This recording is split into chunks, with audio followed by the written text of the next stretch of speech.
Good morning, everyone. This is Erum from third year BA. So, my topic for today is mutual intelligibility. So, let us look into the definition of mutual intelligibility. In linguistics, mutual intelligibility is a relationship between languages or dialects in which speakers of different but related varieties can readily understand each other without prior familiarities or special efforts. The best example for mutual intelligibility would be the Kannada speaking people. So, the words and the sentences formed in Mangalore Kannada is a bit different than Mysore Kannada, but even though the difference, people can understand each other without giving any special efforts or familiarities to that language. So this is called mutual intelligibility.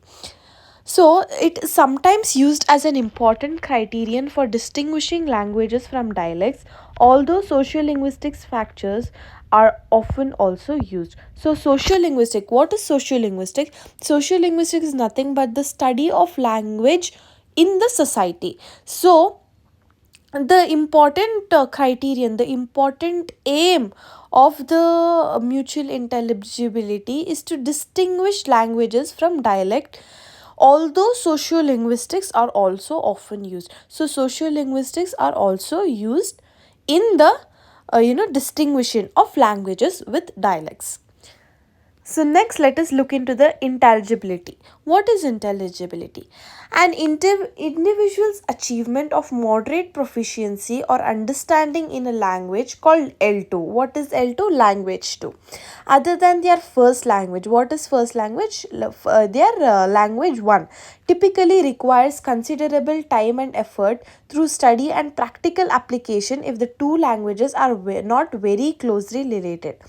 Advanced. So, in this first line what I read, it is nothing but the moderate proficiency where you can understand the L2 and L1, but it also requires time and effort to study the difference between those languages very closely. Okay, advanced speakers of a second language typically aim for intelligibility. So advanced speaker, what is advanced speaker? Is nothing but the speakers who know everything about that particular language. What is the particular language? The second language.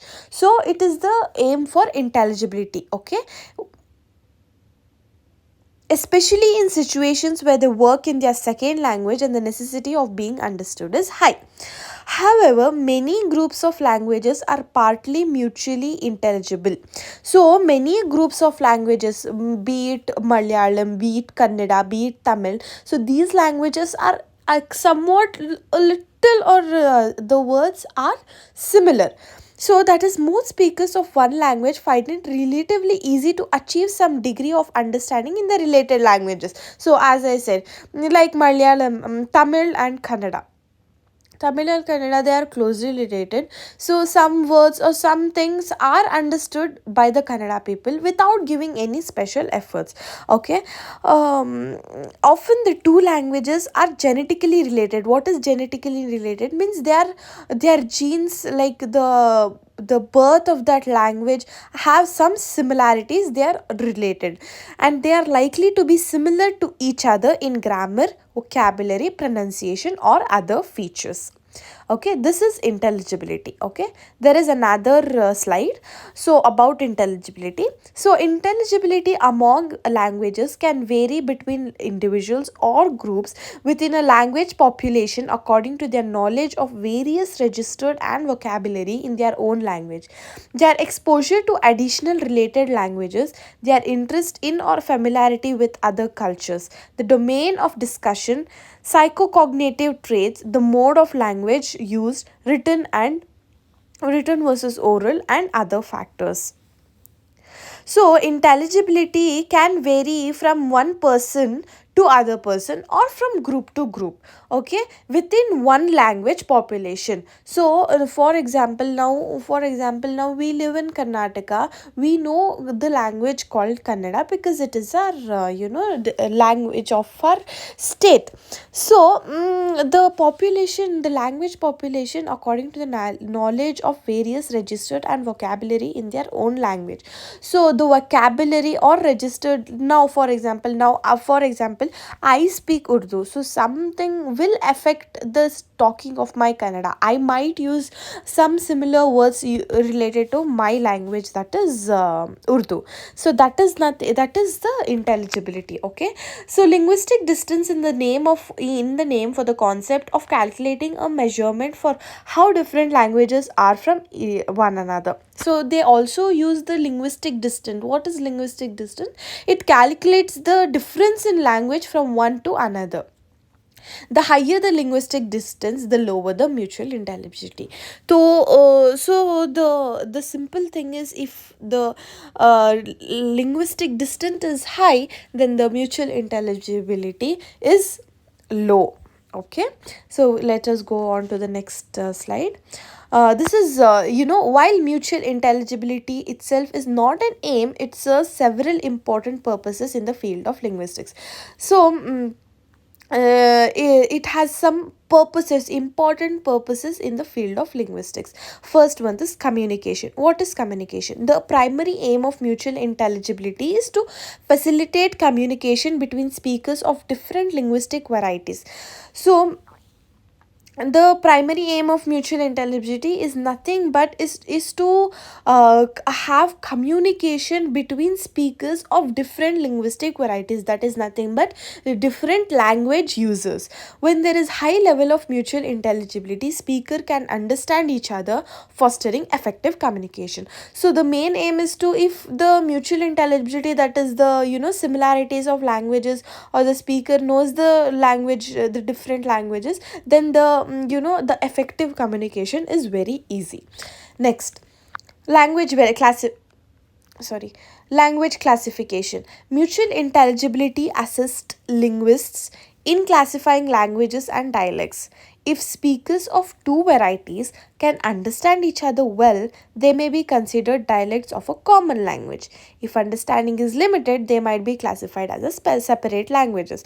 So language classification is nothing but the mutual intelligibility helps the language in classifying into two, that is languages and dialects. So if the speakers of two varieties can understand each other well and good. Now for example, I know Tamil and I talk to the Tamil person, we understand each other what we are talking. So then the understanding is more.